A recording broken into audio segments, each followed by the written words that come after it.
In the mountains of Appalachia, there is a place that officially does not exist. It isn't marked on government maps. It doesn't appear on satellite images.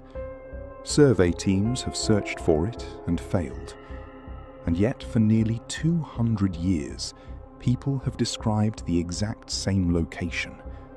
The same stream, the same valley, the same strange feeling that something was watching them.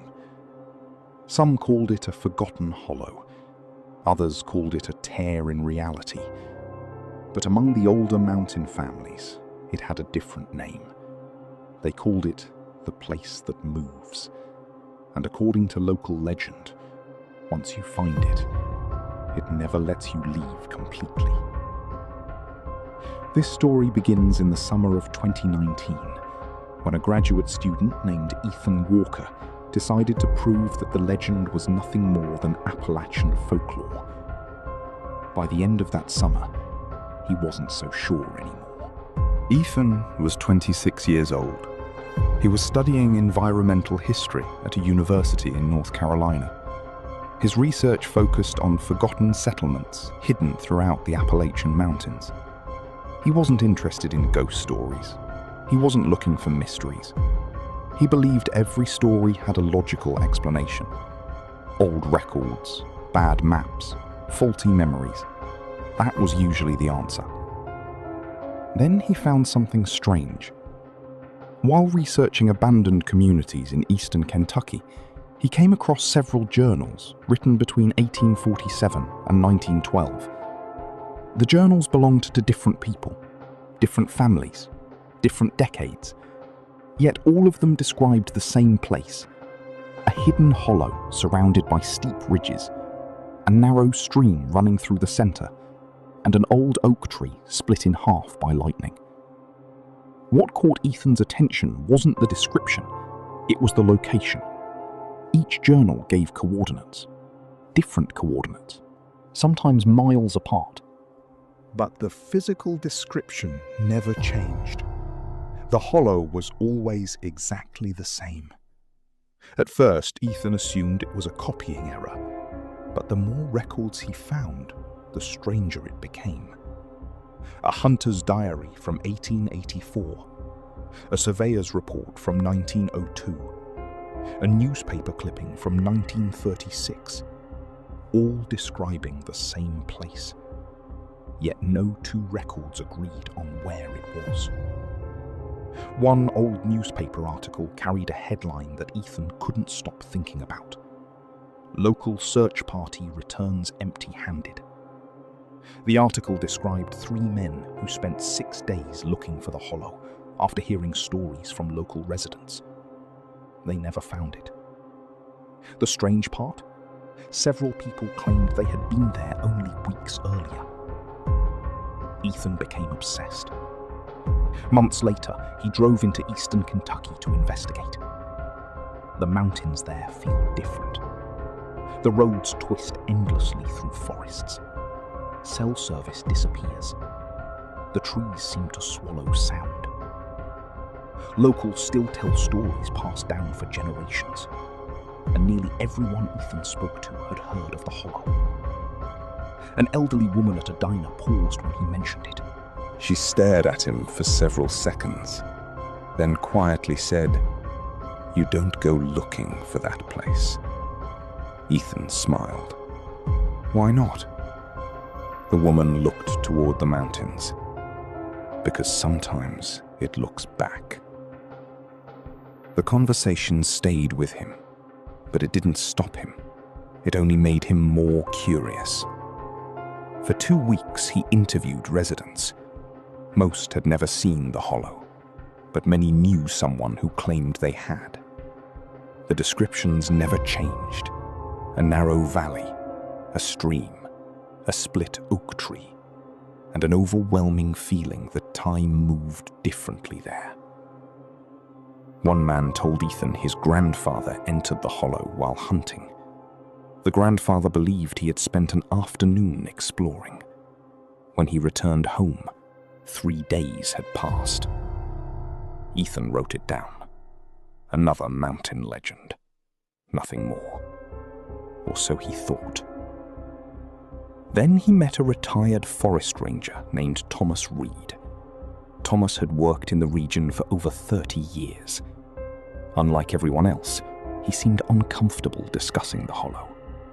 Not afraid, just uneasy. Eventually, he agreed to share something. In 1987, Thomas and 2 other rangers received reports about a missing hiker. The search lasted 4 days. Late on the 4th evening, they discovered the man walking calmly along a trail. The hiker wasn't injured. He wasn't dehydrated. He seemed perfectly fine. There was only one problem.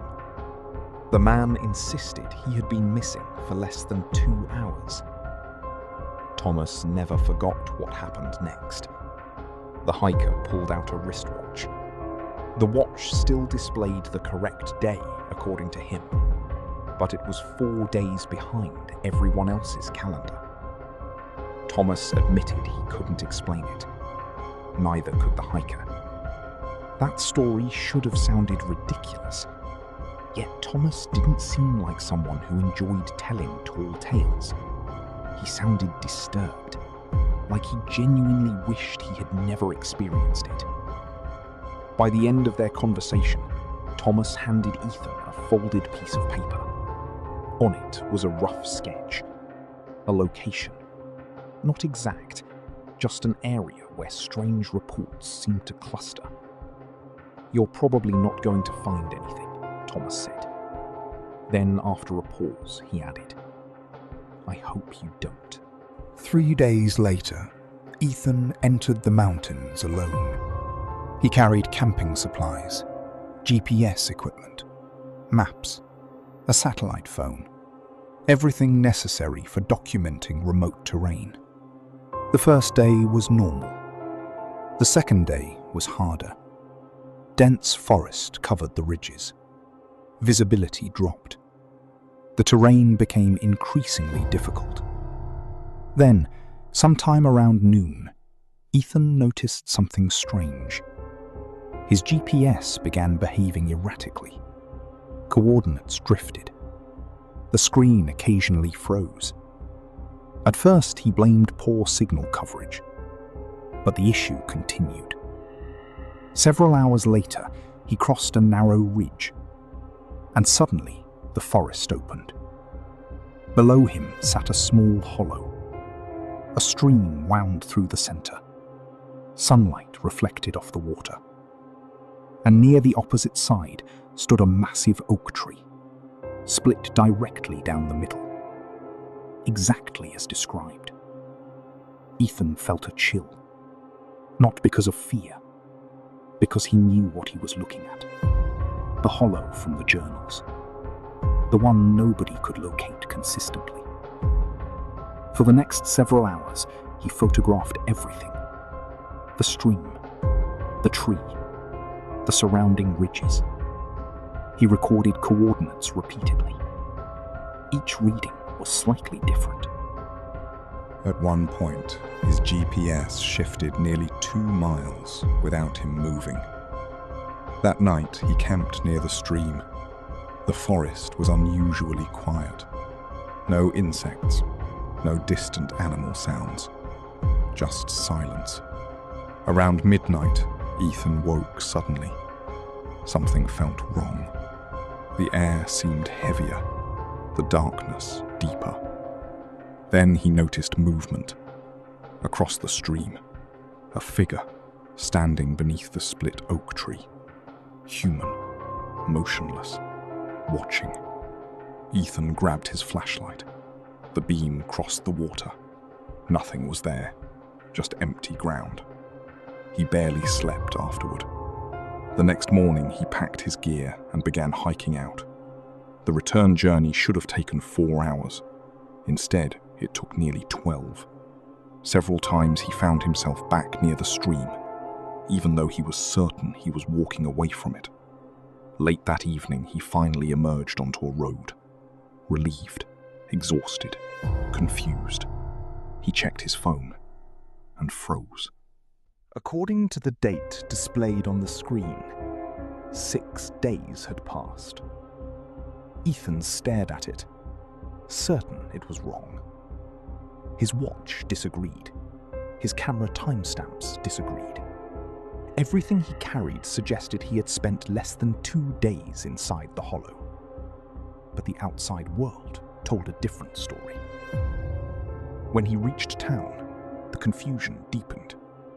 Friends had reported him missing. Search efforts had already begun.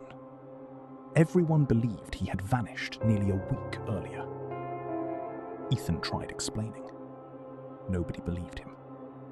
Even he struggled to believe it. Then came the detail that changed everything. Back at the university, Ethan reviewed hundreds of photographs. Most appeared normal, except for one. A photograph taken beside the stream. In the background, partially obscured by trees, stood a person, a tall figure, facing the camera. The image quality wasn't clear enough for identification.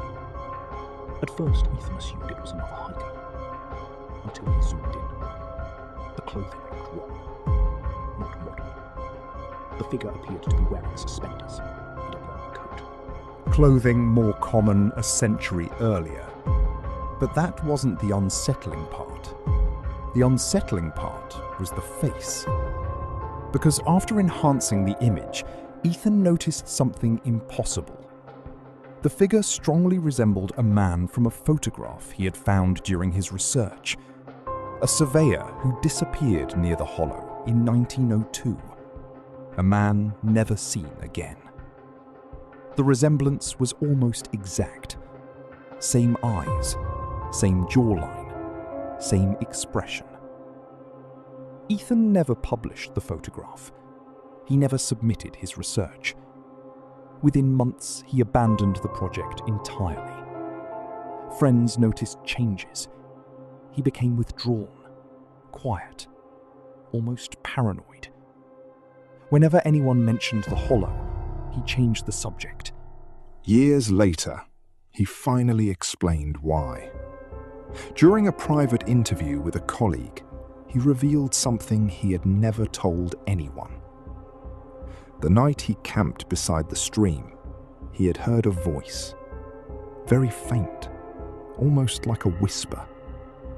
At the time, he assumed he was dreaming, but he remembered the words clearly.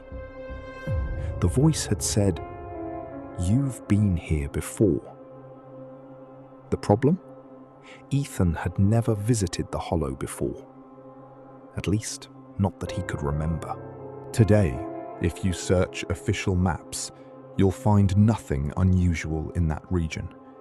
No marked hollow, no mysterious valley, no split oak tree, just miles of Appalachian wilderness. Yet every few years, another story appears. Another hiker, another hunter, another person describing the exact same place, the same stream, the same tree, the same missing time. And maybe that's the most unsettling part, because legends usually change as they're passed down. Details fade, memories distort, stories evolve. But this one never does. For nearly 2 centuries, everyone who claims to have found the hollow tells the same story, almost word for word, as if the place itself is preserving the memory, waiting quietly in the mountains for someone else to find it, and perhaps to remember that they've already been there.